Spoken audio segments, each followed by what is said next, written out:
Today we're here with Mr. Sneaky on the channel. He's just revealed his face, so now all of you inside of Call of Dragons knows what this man looks like. But today I wanted to do more than dive into stuff specific about the game, and I wanted to learn about his overall experience about Call of Dragons, because this man has been playing for 8 months, since November, so it's important that we kind of get to know how he feels about it, what are his thoughts, some tips along the way. So Mr. Sneaky, thanks for coming back to the channel, man. Yeah, man, anytime. Love to come. We've had so many collabs, but this is the first one with the camera, which is a bit weird, but we're getting used to it slowly but surely. It is not weird, man. It is great to be able to see who the man behind the channel is. I'll be linking his channel in the description of this video. So let's start out. As I mentioned, this is an interview style video. Talk to me about where you are in your current season. I see you're sitting with just under 28 million power.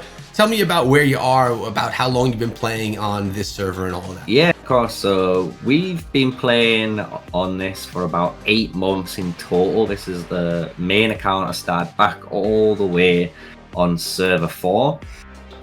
We've gone through pretty much every change you can imagine in the game. This is even prior to certain heroes that people love, like Nico. He had different abilities back in the day compared to what he has now and stuff like that. So we've gone through a lot of shifts and changes, but I've liked the fact that it's always been, in my eyes, like a shift in the right direction. Obviously, there's a bit of a push and pull, like we can imagine when we're going into any new patches, but so far from playing it for the 8 months, I've honestly fell in love with the game. Like, the raiding's the best thing I enjoy, you know, the PvP combat's amazing. So yeah, I've had a pleasant experience, as you can tell, and that's why I've definitely become a content creator for it, because you can tell I absorb knowledge like I think no other so far. You are a sponge for knowledge, man, and I think it's a good sign, you know, that you say that the changes that are happening, of course, there's always going to be some push-pull. Bad things can be put into any game, but it's how the developers react to that, right? Like, what do they do and respond? How do they respond? Do they listen to the community? And so far, we've been seeing really good signs from the developers over here inside of Call of Dragons. So it's a really positive thing for the future of the game as well. Now, I have a question. You say that this is the original server. Do you feel like you're at any type of a disadvantage that this is the original server before a lot of changes are made? Are you in a better position than people that started at launch? Or maybe are you in a worse position? And why didn't you start over again? I'd say I'm in a better position in the long term, we'll say, because there's a lot of things that affected the first 4 servers that didn't really occur anywhere else, because that was just because of how testing purposes work. So, like, for example, in the very first season, there wasn't any elite raids in this game, but there wasn't any limitations either on the rewards. So as you know now, we only can obtain basically 3 types of behemoth rewards of a single type in the first season. Each has to be a different buff. But back in the original days, you could capture as many first occupation rewards as you wanted. So back in the original days, servers 1, 2, 3, and 4, one account like myself, we probably got about 10 magma demon rewards in 1 season, you know? So you can imagine the amount of gems and stuff you got to be able to then roll for extra heroes and get extra wheel spins, for example, and stuff like that. So we had a bigger advantage in that scenario compared to how I would say people in the global release now have more of an advantage of they get to experience the game how it should have been from start to finish. And they're not getting warped, and they're not getting like misled or misguided, and they're not having to like learn something and then next week learn it again because it's just changed, right? So it's been obviously a pros and cons on both sides, as you can imagine, but it hasn't been, how to put it, too much of an advantage for, say, a low spender, right? It's been good for a low spender. If you're a spender like yourself, or maybe like Chisgo, who's a big, massive spender, you wouldn't really see the difference, you know what I mean? Like, you can see, like, I'm only 28 mil power, and Chisgo's over 70 mil, I think, or 60 million power, so it doesn't really give you that much advantage, as you can imagine, for certain kingdoms and certain players. So I think that's like the icing on the cake, really, on what the type of game it is, you know. All right. Well, you brought up the next topic right here, which I was going to ask you. How do you sit as far as spending goes? Are you free to play, light spender? Are you mid spender? Where do you sit there? Yeah, so at the start I was pretty low to medium spending, but now I'm super light. The only things I really get, as you can imagine, is the monthly packs. I think these monthly packs are just too good value not to get. If I have any spare change at the end of the month, then I might save that and start buying the daily deals. But apart from that, I literally just stick to these monthly packs. I think it's a good enough amount of resources, speed ups, and gems that you get over time that obviously when you got all your events and then this extra monthly supply comes in on top, it gives you like that extra reach on a lot of events that you wouldn't have actually had before. Mhm. So I don't really, as you can tell, like now I don't do some insane spending, but I know certain players in my alliance, they still big spenders, you know, all the way from the start till now, the big spenders still. So I think it's always tailored to each different player. Yeah, I think so as well. And actually, it's funny because I'm in a very similar boat. I've been playing since global launch, which is unlike you, but I spent a lot heavier in the beginning of the game, and now I've really slowed myself down. I've really refocused. I have a good vision of what my plan is inside of season 2, and to accomplish that, I'm really sticking with 1 or 2 marches that I'm going to make as powerful as I can, and it's not going to require me doing as much spending. So for me, my wallet, they're happy about it. We'll see how it all goes. That could very much change. Now, bringing up the next question I had for you, your faction, Wildeburg, right now. I know you weren't always Wildeburg. Talk us through what you chose initially, and which one you think is the best for maybe a new player, and does it matter if you switch or not as you progress through the game? So I've done a summer craziness. So I've actually played every faction in this game. So I started out as Wildeburg, and this is only probably known to a lot of the original members. Like I started Wildeburg, I was the guy that thought I came for Rise of Kingdoms. Infantry is the way to go. It's free to play, friendly. Let's do this. So I was happy with that. And the orcs, I was like, let's do this. After playing, after about 2 weeks, you kind of learn the hard way that infantry isn't free to play friendly compared to the ranged units. So then I switched then to the League of Order, and I played the League of Order for quite a while, for about 2 seasons then, and I was representing and learning and playing and testing all the mage units.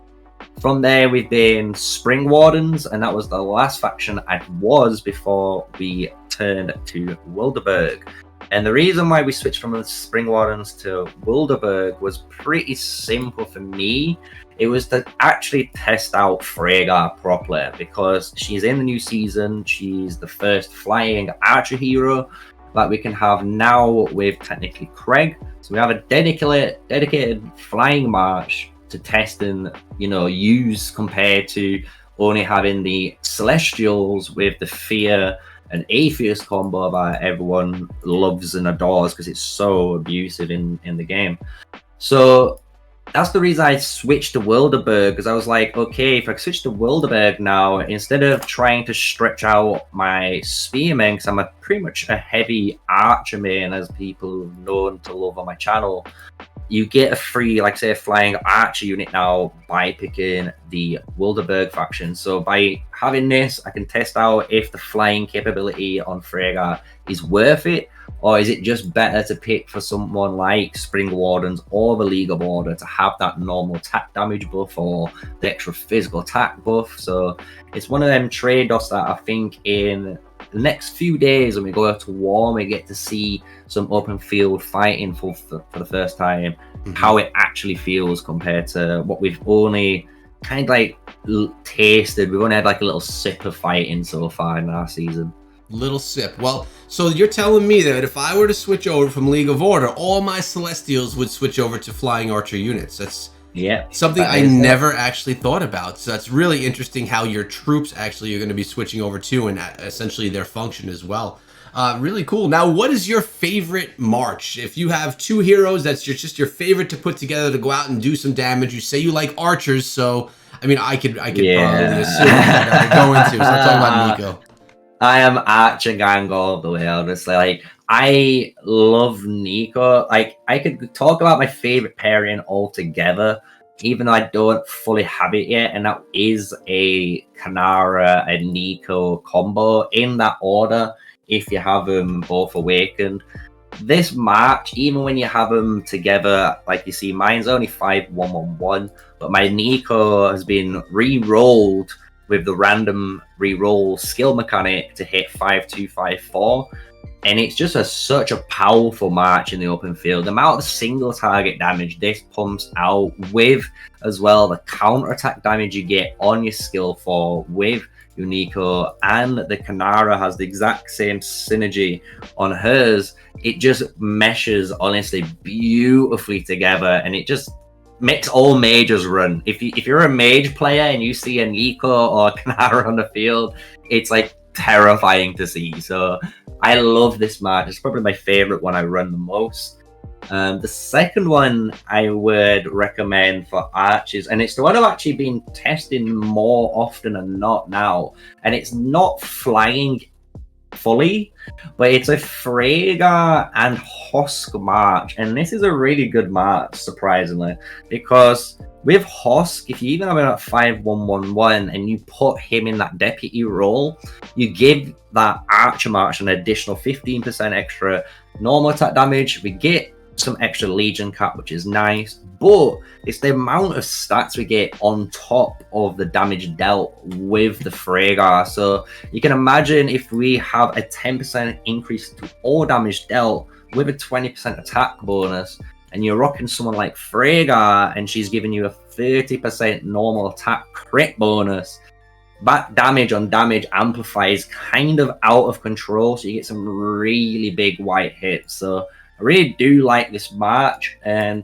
the only way for me, but I'm gonna like tweak it and we're gonna test this on the live stream as a little teaser for people, will be with the Fear and Freyga to see how good is this march. You know, is it good enough to run at 5-1-1-1 basically? Is it good enough to get all the benefits you need for that archer flying marksman unit? So it's gonna be an interesting road down the line, but they're definitely my two favorite marches, plus that little extra honorable mention at the end. Nice, I appreciate that. Now, a couple of questions that I want to kind of finish off on, and one of them is, you're a pretty light spender as of now, buying the monthly, and we see where your power is versus how long you've been playing. How much time would you say you dedicate to the game? And I know as a content creator, it's probably a lot, but how much time do you put into the game every single day? And what are some of your favorite things to do? Some of the events that pop up in the game that are really beneficial for you gaining power inside of the game for the free-to-play spenders or free-to-play players that are here that really don't want to spend? Yeah, so originally when I did start playing Call of Dragons, I was working like a full-time job.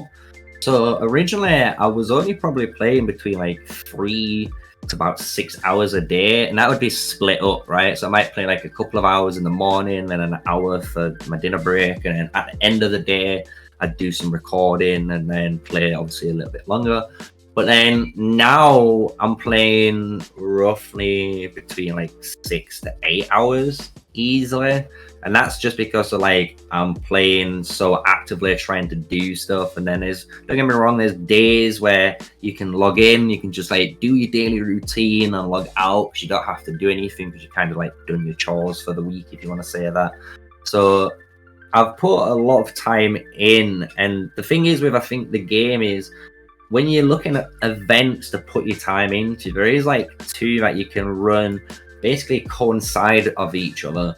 And one of them is Eliana's Crisis, which is on right now. And the reason why is like this one event for free-to-play players, if you have a ton of CP saved from just hitting the markets and not using them, you can whack it all on this event, and not even to finish off at Eliana, because if you do, that's amazing. And honestly, for free-to-play players, having an Eliana in your arsenal is probably one of the best overall flexible picks you could pick for any match.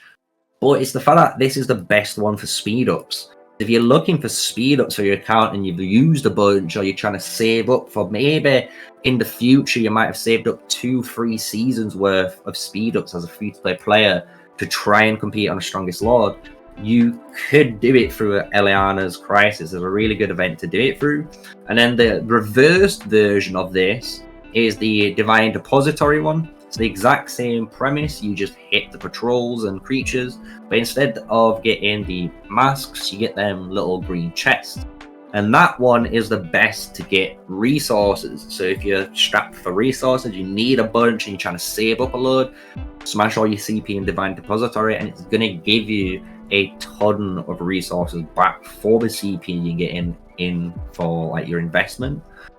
But for fun wise, I actually really do like the Crucible for now. It's the most fun event we have. Obviously, if we're going to take into consideration behemoths, this is the best event in the game. I think this takes the grand stage, I think, for any server, because when it's raid day and you see every alliance rocking out at all these behemoths, all members, and it's go, and it's like you can see them all racing against each other, and then like you're watching the timers to see who kills it first and who purified it first, because whoever gets that first purification technically has that 4-hour like advantage for this elite raid to get the elite raid frame. Like that stuff for me is unmatched. I think out of any of the Kingdom Builder games I've played, this type of event where it's like a speed run PvE style event is so good, because like anyone realistically can participate in it, which is amazing, especially in the early raids.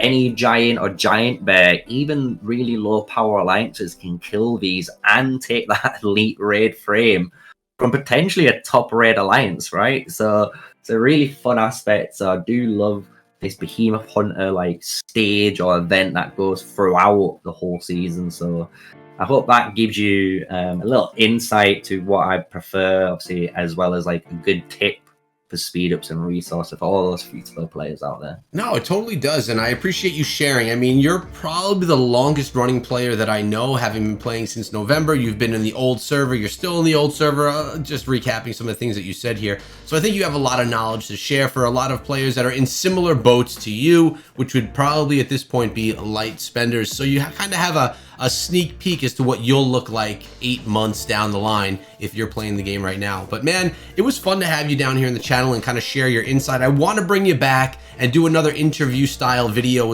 again with you in the very near future. So congratulations on your face reveal and finally being showing yourself to the internet. Why don't you let everyone know where they could find you and what you do over on your channel? Yeah, man. So as everyone knows, I'm Mr. Sneaky here. Obviously not a sneaky anymore. Cameras revealed it all the way. But on my channel, we do cover everything Call of Dragons, guides, Behemoth guides, PvP guides, anything to do with live streams, Call of Dragons. If you want to know something about it, my channel most likely has the answer. And if it doesn't, I'll make the video for you. So that's me in a nutshell. I hope you enjoyed today's video with me, and thank you, Echo, for having me every time. It's been amazing. No problem, man. It's my pleasure. I appreciate you coming through and sharing your knowledge. I'll be linking Mr. Sneaky's channel in the description of this video. Check him out. If you like his stuff, subscribe and watch more of his stuff. Also remember to subscribe to my channel for upcoming and future Call of Dragons videos. We'll see you guys in the next one.